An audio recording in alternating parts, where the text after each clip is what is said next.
We have spoken a lot about Syria on this very show and on the bulletins on Wion. Unfortunately, we have spoken about a very, very tough war that has taken place in the West Asian country, one of the countries who was the most developed and the richest in West Asia.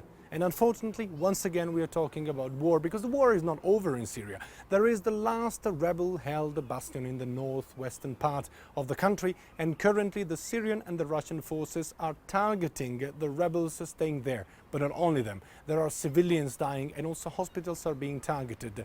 Well, what is the international community doing about it, if at all the international community intends to do anything about it?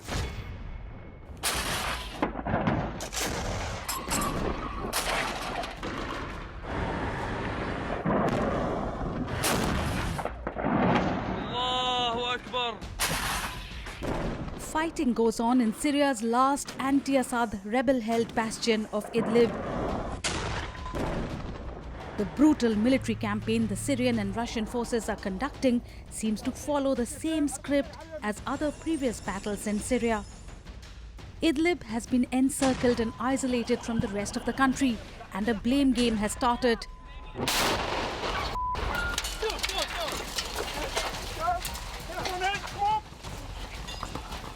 Anti-Assad armed groups accuse the Syrian government of burning crops and making agricultural fields inaccessible to farmers. It is unfortunate to see the escalation in violence in the northwest reaching such dramatic levels. Not only are people displaced, lives lost, but farmland, vital for the food security of the region, crops such as barley, wheat and vegetables have been destroyed. The Syrian government rejects such allegations, blaming the militias in control of Idlib. The UN says strikes have killed at least 150 civilians so far. Damascus denies responsibility and says they are fighting terrorists holed up there and accuses them of using civilians as human shields, preventing them from leaving the area despite the danger. Idlib is home to a diversified array of rebels, but the most structured group is Hayat Tahrir al-Sham, an ultra-conservative brigade with ties to Al-Qaeda. Hospitals and medical facilities too have been hit hard, despite doctors sharing their coordinates with the United Nations. Some hospitals in Idlib have been relocated underground to avoid airstrikes. Dozens of internationally renowned doctors have signed a petition requesting belligerents to stop hitting hospitals. In the letter, signatories lamented, and I quote, "Rather than being a place of healing and refuge, hospitals are now some of the most dangerous places for civilians to be." President Bashar al-Assad says such attacks are necessary because rebels use hospitals as military bases and weapons warehouses, an accusation which resounded throughout the Syrian war but failed to be supported by hard evidence. New doctors in Idlib said they will not share the coordinates of medical facilities with the United Nations anymore. They are afraid this information is being wrongfully used against them. Tens of hospitals and clinics are shutting down. Idlib is home to almost 3 million civilians who are now bracing for the worst. Many of them have reached the Turkish border in the hope of crossing it to find safety in the neighboring country. And amid this acknowledged humanitarian crisis, the United Nations Security Council, as it has mostly been the case during the Syrian war, did not even agree on a statement condemning the violence against civilians in Idlib. Moscow exercised its veto power to block it. The UNSC is bitterly divided on every issue pertaining to Syria, with its permanent members using their veto powers to freeze any possible action or statement they disagree with.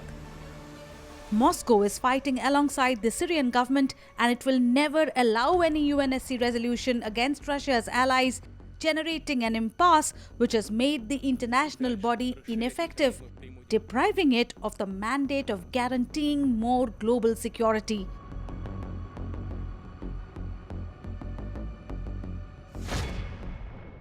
I would say it has become now a legitimate question to ask what is the United Nations actually doing about it? What is the United Nations Security Council actually for? If they cannot guarantee the safety of civilians in a country at war, what are they doing? Why should the world trust the United Nations Security Council? Perhaps it is well timed that neutral nations get permanent seats inside these institutions, which seems to be more and more paralyzed when it comes to difficult and complicated political context. Let's shift now our attention to Israel, where the Israeli Defense Forces have found a wide network of tunnels across bordering between Israel and Lebanon. And it is destroying one of these tunnels, which is a surprisingly advanced infrastructure.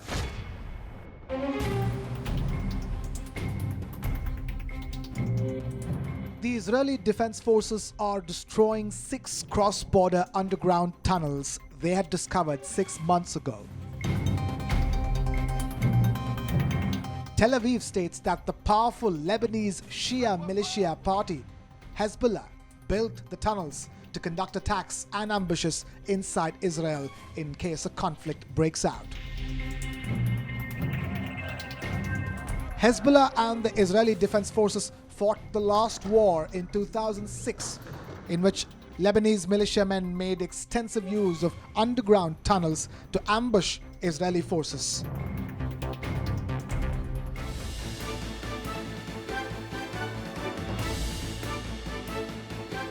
The biggest underground tunnel runs underground for about 1 kilometer, connecting the Lebanese village of Ramieh and the Israeli communities of Zarit and Shutla.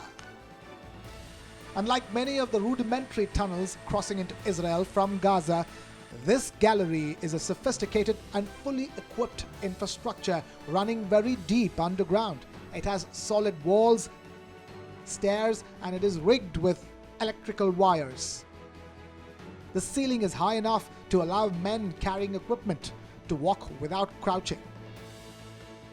We're standing inside a Hezbollah cross-border attack tunnel that was dug from the civilian village of Ramia, almost 1 kilometer away inside Lebanon, under the blue line, leading into Israel at a maximum depth of 80 meters, which is like 22 stories of a building, leading into Israel.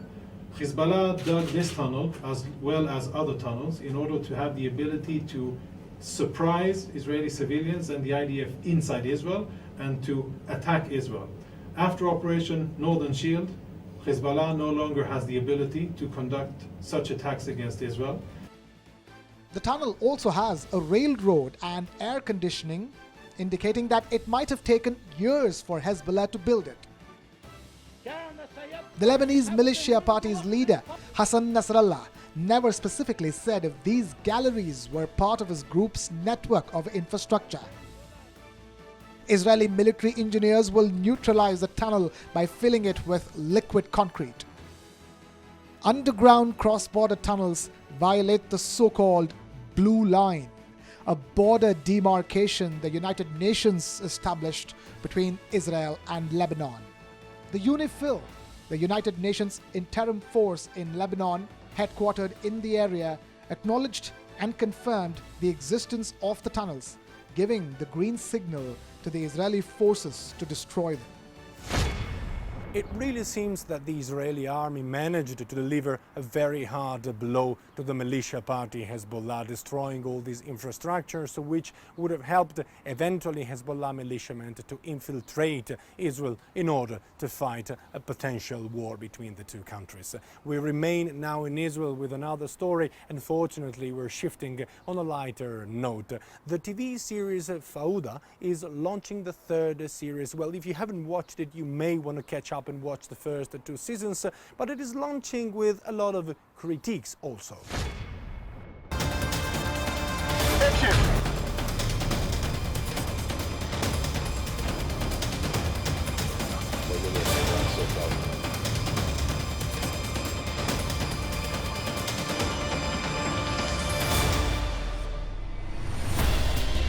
Fauda in Arabic means chaos. And it is also one of the most popular TV series shot in West Asia. It tells the story of an elite commando of the Israeli Defense Forces operating undercover inside Palestinian territories.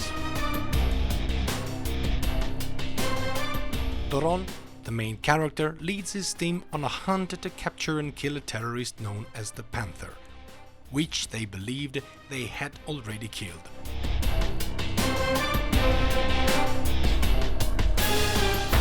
The Israeli unit belongs to the Mishtaravim, a special elite commando tasked with assimilating into the Arab population to conduct raids, gather intelligence and arrest people they want to interrogate.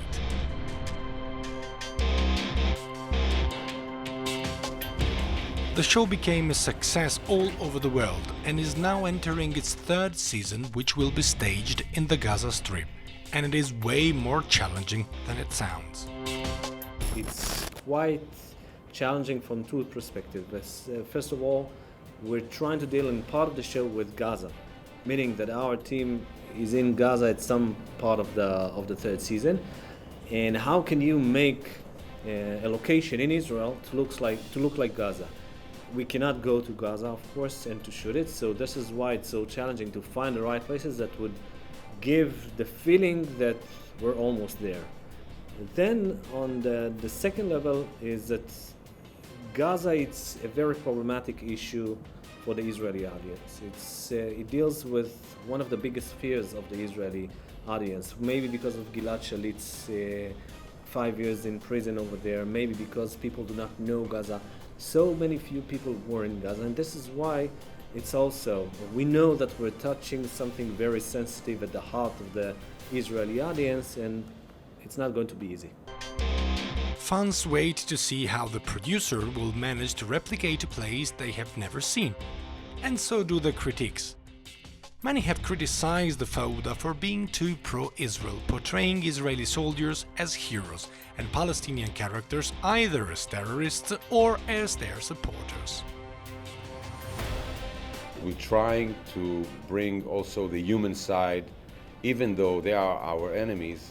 We're trying to bring the human side of them as characters, as family people, with kids, with love, with every challenge that we have as human beings. Many Palestinians have refused to watch it, and the pro-Palestine boycott and disinvestment movement called for a boycott, defining the show, quote, anti-Arab, racist and Israeli propaganda tool that glorifies the Israeli military war crimes against the Palestinian people, unquote. I don't see that the show really affects reality on the ground in a way that, you know, it's encouraging peace or encouraging the conflict. The show is just an attempt by us, by Leo and myself, to be a good show, to be a good drama. It's sometimes very interesting and very intense. Sometimes it's very emotional and gripping. I would say that, you know, none of us has intentions of changing reality or bringing peace to this planet. Especially when we're dealing with the Israeli and Palestinian conflict, it's kind of mission impossible. And though we're not, you know, Fauda opened up a kind of a window to the other side for both sides to have a look. But even Tom Cruise, I don't think that would help here in this mission impossible to bring solution for the Israeli-Palestinian conflict.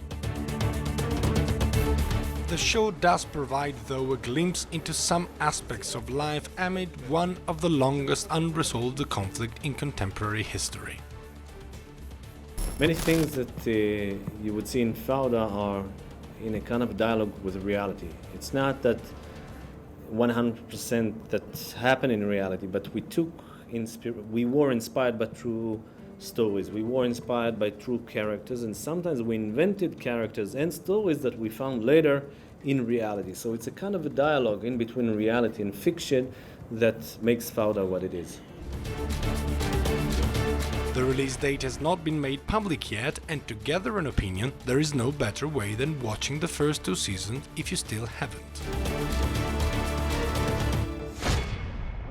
We always talk about Syria, and as a matter of fact, also in this episode we have talked about Syria when we talk about war. But there's not only war in the country. In Damascus, the capital city, there is a man who lives in an old and traditional neighborhood who put up privately a small museum where he preserves some artifacts and antiquities coming from the country. He wants to provide a safe space to the people of Damascus.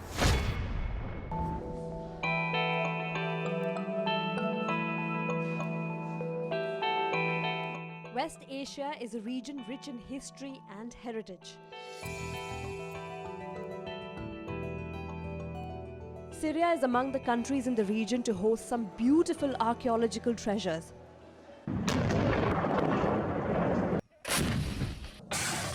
Unfortunately, years of war have scarred them.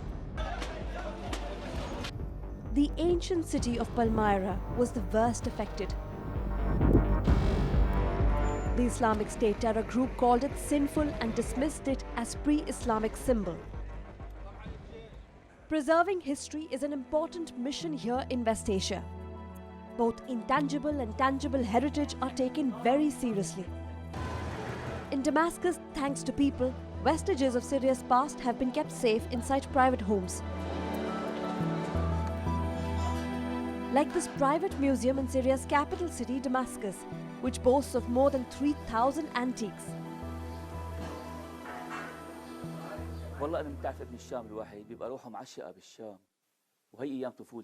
If you grew up in Damascus, you would feel that your soul is connected to the city. I have been enthusiastic about collecting these old items since I was a little boy. I bought them one by one, and they form a large collection. I used to keep them in an apartment until 4 years ago. Then I bought this house and turned it into a museum.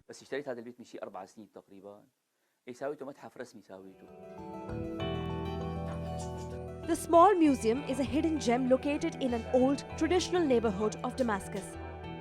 Even the surroundings would make you feel like you are traveling in time. And all the antiques here have been kept safe from the vagaries of war.